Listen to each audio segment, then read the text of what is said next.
A billionaire with everything but love hires a struggling waitress to pose as his wife for a business deal. But as fake smiles turn into real emotions, both discover that the greatest risk isn't the lie. It's falling for it. Elena signed up for a job. But what happens when pretend kisses start to feel real? As she's pulled deeper into Grayson's world, secrets from his past begin to surface. And the biggest rule of all, don't fall in love. Maybe the first one they break. It was just after midnight in Manhattan. The city's lights still glowed like stars fallen to earth, but inside a tiny, worn-down diner on 8th Avenue, Elena Carter was wiping down the last table with tired hands. She was 24, pretty in a quiet way, long brunette hair often tied in a bun, soft green eyes, and skin that glowed despite her exhaustion. Elena worked 2 jobs to support her younger brother, Liam, who was studying on a scholarship but often needed help with rent and food. Life hadn't been kind. Their parents died in a car crash 6 years ago, and since then, Elena had put her dreams of fashion school on hold to survive. Dreams, after all, didn't pay the bills. Just as she reached for her coat to head out, the bell above the door jingled. In walked Grayson Wolfe. He was tall, sharp-featured, with icy blue eyes and a perfectly tailored black coat that probably cost more than the diner made in a week. The kind of man who didn't belong in a place like this. "Sorry, we're closed," Elena said politely. Grayson glanced at her. "I'm not here to eat. I'm looking for someone. Reliable. Discreet." She raised an eyebrow. "For what exactly?" He stepped closer, lowering his voice. "I need someone to pretend to be my wife." 2 worlds collide. Elena blinked. "Excuse me? I know it sounds strange," he said, his voice calm and confident. "But hear me out. My company, Wolf Industries, is finalizing a merger with a conservative European firm. They believe in strong family values, and my single status is problematic. I need a wife. Just for a few months." Elena crossed her arms. "And you came to a diner to find one?" "I've done my research," he said, unfazed. "You have no criminal record. You're clean, dependable, and anonymous. You won't attract attention. I'm offering $200,000. Her jaw dropped. "Are you serious?" He pulled out a business card. "Read it. Think about it. We'd live together, attend events, smile for photos.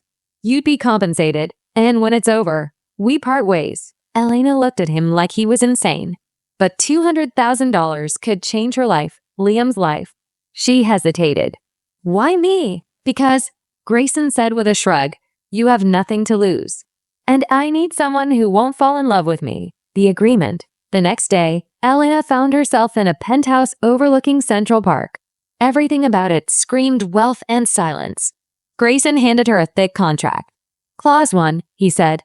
"No romantic involvement. This is strictly business." "Works for me," Elena said, trying to hide how nervous she was. "You'll be expected to move in today.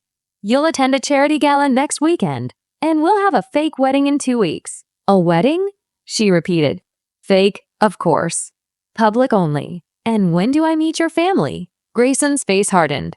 "You don't. They're not part of this." That was her first clue that there was more to this man than suits and money. Life in the penthouse. Elena moved in that evening.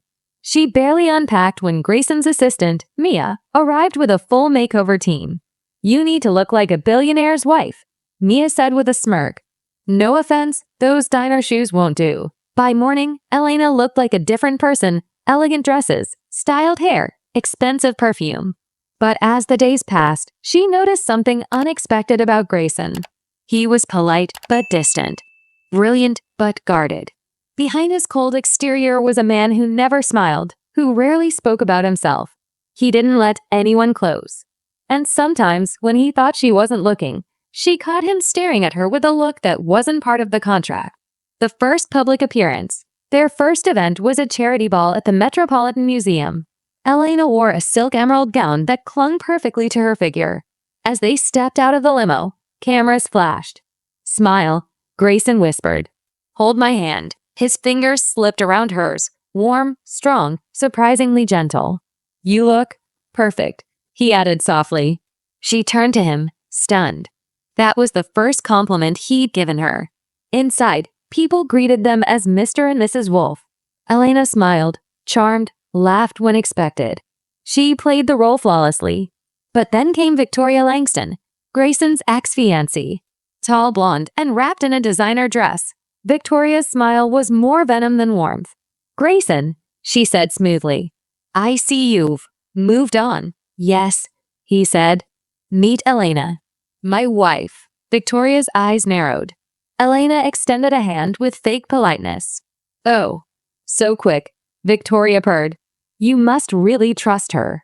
Grayson wrapped an arm around Elena's waist.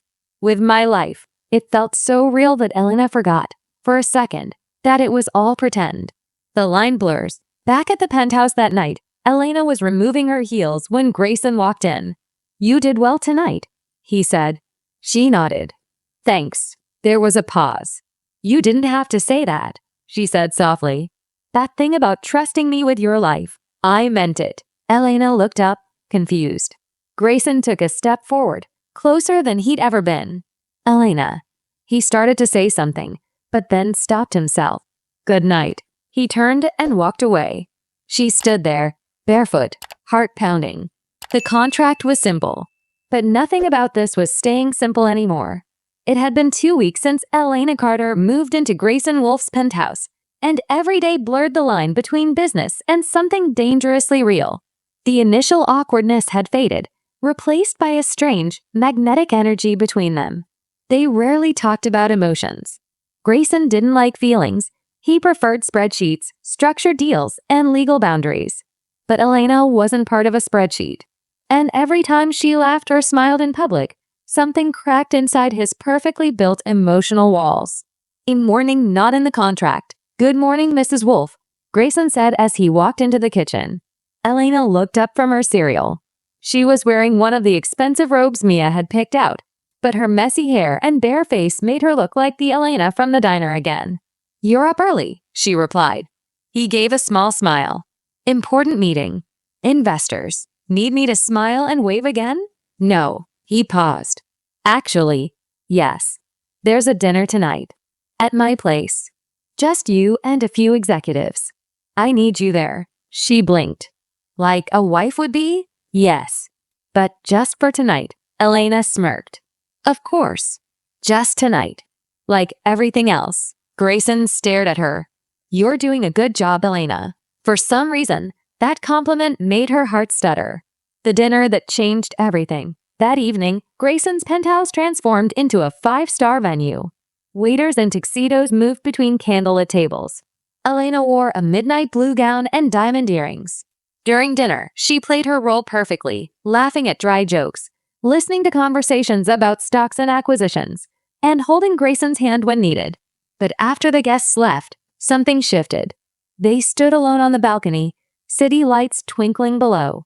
"You're amazing," he said quietly. Elena leaned against the railing. "You don't have to say that. I'm just doing what I'm paid for." "No, you're not," he said. "You're doing more." There was a long pause. "Why did your engagement end?" she asked suddenly.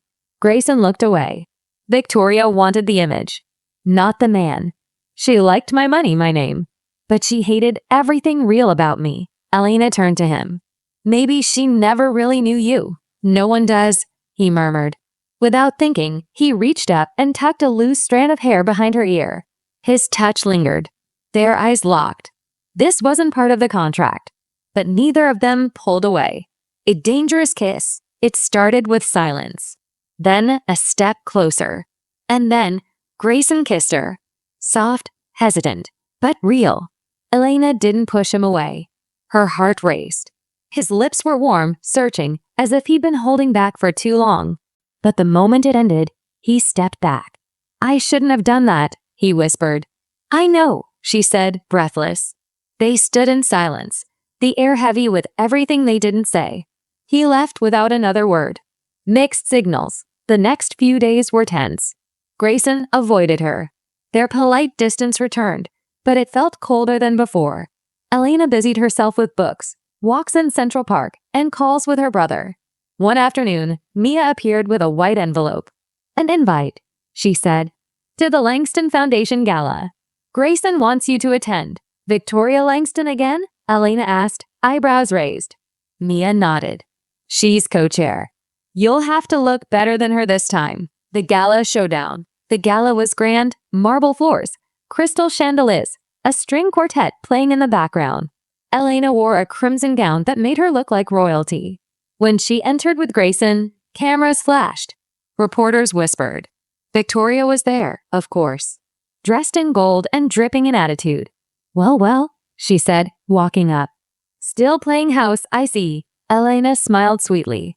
We're very happy, thank you. Sure you are, Victoria sneered. Let's see how long it lasts. Later that night, Victoria cornered Grayson near the bar. You can't be serious about her, she hissed. She's a waitress. Grayson glanced over at Elena, who was talking kindly to an older woman. She's more than you ever were. Victoria's face froze. Grayson walked away. The emotional storm. Back at the penthouse, Elena confronted him. Why are we doing this? You know why, he said. No. I mean this. The kisses. The looks. The jealousy. None of that is in the contract. He ran a hand through his hair. It wasn't supposed to happen, but it did, she whispered. Grayson walked over to her. You make me feel things I thought I buried. I'm not pretending anymore, she said.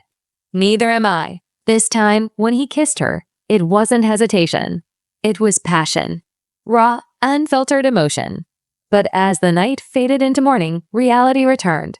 Because falling in love wasn't part of the plan, and neither of them knew what came next. The penthouse felt warmer than usual the next morning. Sunlight poured through the floor-to-ceiling windows, and Elena sat on the edge of the bed, wrapped in silence and Grayson's arms. For the first time, it felt like more than a contract, it felt like home. But happiness, as always, was short-lived. A knock from the past, the doorbell rang. Grayson, shirtless and sleepy, frowned as he checked his watch. Elena pulled on her robe as Mia entered with a leather envelope. This was hand-delivered. Legal team flagged it. Grayson opened the envelope and scanned the first page. His face darkened. What is it? Elena asked. He said nothing. Instead, he walked into his office and slammed the door shut. An hour passed. Elena waited. Finally, Mia entered the living room with an awkward look. You should know. This whole fake marriage thing? It has a clause. Elena blinked. What clause? One that says Grayson must terminate the arrangement immediately if he begins developing real emotional involvement with you, or else face breach of contract penalties from the merger side. Elena felt like the wind had been knocked out of her. You're saying, if he loves me, the deal fails? Exactly. The ice returned. By evening, Grayson emerged again, but the warm version of him from last night was gone. His words were cold. We crossed a line. That can't happen again. Because of a contract? Elena asked. Yes, Grayson. She took a step toward him. I don't care about the contract. Well, I do, he snapped. This merger is worth billions. It's not about feelings. Elena's throat tightened. So last night meant nothing to you? He didn't answer. That silence hurt more than any words. She turned and walked to her room, slamming the door behind her. Return of the ex. 2 days later, Elena received another unexpected visit, Victoria Langston. She strolled in, uninvited, with the confidence of a queen reclaiming her throne. Grayson doesn't belong with you, she said. He's under pressure, and you're just a distraction. When this is over, he'll come back to people who fit his world. Elena stood tall. I'm not here to fit into your world. I'm here because he asked me to be. And now, I might be here because I care. Victoria smirked. Then I feel sorry for you. She dropped a folder on the coffee table and left. Inside were photos, Elena's past at the diner, old debt records, even private conversations with her brother. She was being watched. She was being warned. The breaking point. That night, Grayson came home to find the folder spread out on the table. You had me investigated. Elena's voice trembled. It wasn't me, he said quickly. It must have been Victoria. But you're okay with it, she whispered. You knew they were digging into me. I couldn't stop it. You could have tried, she said, tears in her eyes. He looked down. This is business, Elena. No, she said. This was love. Until you got scared. She turned and headed for the door. Where are you going? To be with people who don't treat me like a liability. Back to nothing. Elena returned to her old apartment in Brooklyn. Her room was still empty except for a mattress and a small dresser. It was all she had left. But her phone wouldn't stop buzzing. Mia, Liam, even some press reporters. Then, Grayson. She ignored every call. The bombshell interview. A week later, Elena was watching TV in the break room of the diner when a news anchor flashed a headline. Grayson Wolf confirms split from wife, calls it a mistake. The video played. In it, Grayson stood in front of a dozen reporters. "I want to make something clear," he said. Elena Carter was never a mistake. She was real. I just was too afraid to admit it. He looked directly at the camera. "Elena, if you're watching, come back. Not as my fake wife, but as the woman I love." Elena's heart thudded in her chest. Grayson's words kept echoing in her head. Not as my fake wife, but as the woman I love. He had said it in front of the world. But could she trust him again? Could she risk her heart on someone who once chose business over love? A letter without a signature. The next morning, she found a small envelope slipped under her apartment door. No name. No return address. Inside was a simple handwritten note. "The first time I saw you, I thought you were chaos. But now I know you are the piece I never knew I was missing. If you still care, meet me at the place where our lie began." No signature. But she knew who it was from. And she knew exactly where to go. Return to the diner. When Elena walked back into Millie's diner, it felt surreal. It had been months, but everything looked the same, except for the man sitting in her old booth. Grayson stood up when he saw her. He wasn't wearing a designer suit, just jeans and a sweater. He looked human, vulnerable. "You came," he said. She folded her arms. "Why here?" "Because this was the place where I first saw the real you, and where I hid the real me." There was a pause. "I was scared," he said. "Scared of loving someone who didn't come from my world. Scared of ruining everything.